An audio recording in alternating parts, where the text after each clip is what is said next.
suggested that a woman should be the head of the UN. Why? I'm not being misogynistic. What I'm asking is simply this. Should it be, and I'm not assuming that it is, but in the articles that I'm reading, it is coming across this way. So I have to ask the question. Should it be that someone should be chosen to head an organization, whatever organization it is, solely based on his or her, well, solely based on gender, or should there be other criteria?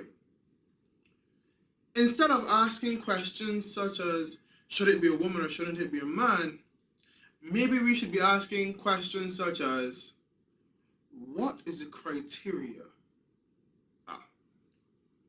What are the criteria for the choosing of such an individual for this post?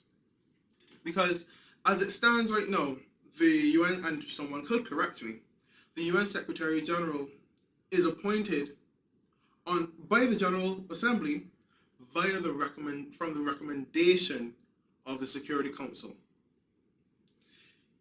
And it seems to be a clandestine operation where the most powerful countries in the world get to choose the head of an organization supposed to not run, but look after, see, advise in some sort of way, and in some ways administer to the rest of the world's population, countries. So what I'm asking is, shouldn't there be a way where the rest of the world gets to say, hey, this is who we want? Simply put, for those in countries such as the United States of America, or let's just say and Europe, or the Euro-American bloc, North America especially, and Europe, which would be Western and Eastern Europe, and parts of Asia and the Pacific. Don't you think there are people in the world other than yourselves who want a voice?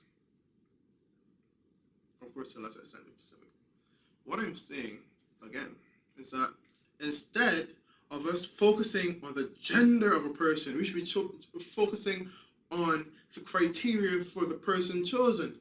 So at the end of the day, we have a person the whole world wholeheartedly embraces, not by coercion or force, but by a genuinely democratic process. If democracy is what the UN is supposed to be espousing, or what the world is supposed to be exposing, even if the UN isn't exposing it, but most of the countries in the UN are exposing, or many of them are exposing some form of democracy, even if it's not the liberal kind. These are the questions that we have to be asking ourselves. Let's go further. Let's go a bit further. Democracy. If it is that the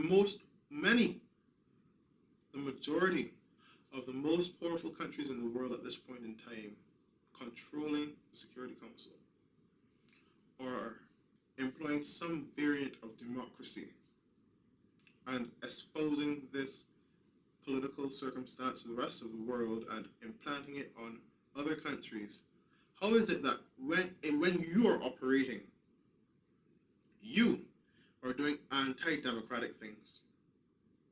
Because that's what it is. Right now, the UN operates more like an oligarchy than it does a democracy. Now, the counter-argument, and it is a valid one, is the most powerful countries in the world are the most powerful because they have the economic power that brings them the political might, and they have, from this economic power as well, a military might. Let's leave aside the military-industrial complex for now in terms of how we are creating many wars and what, not we, but a portion of the world is creating wars and extreme circumstances to bolster their economies through what people call the military-industrial complex. Let's leave that alone for now. But what we're asking ourselves and what we're asking the world and what we're trying to promote now is a challenge. If democracy is being exposed, if democracy is being exported to the rest of the world, then it must be practiced where the rest of the world meets. It cannot be democracy for today or this second and despotism or oligarchy for tomorrow or the next hour. What we must therefore be considering at some point in time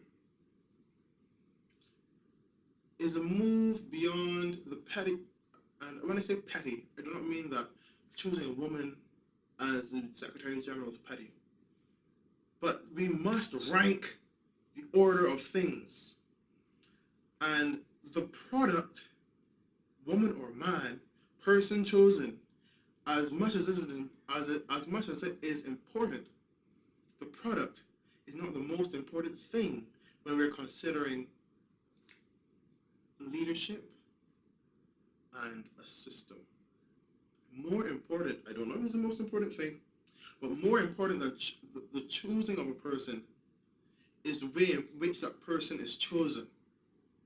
This is why I believe that a focus on the system of governance and the way in which any system, including the United Nations, is governed, a focus on that is much more important than the person exactly governing it, or as a figurehead governing it.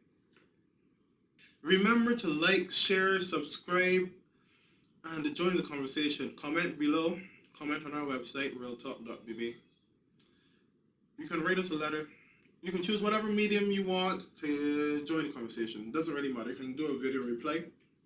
If you're interested in having a conversation with me, we can do that via Skype. Just email us at contact@realtalk.bb and we will get to you. All right? Try and enjoy your day.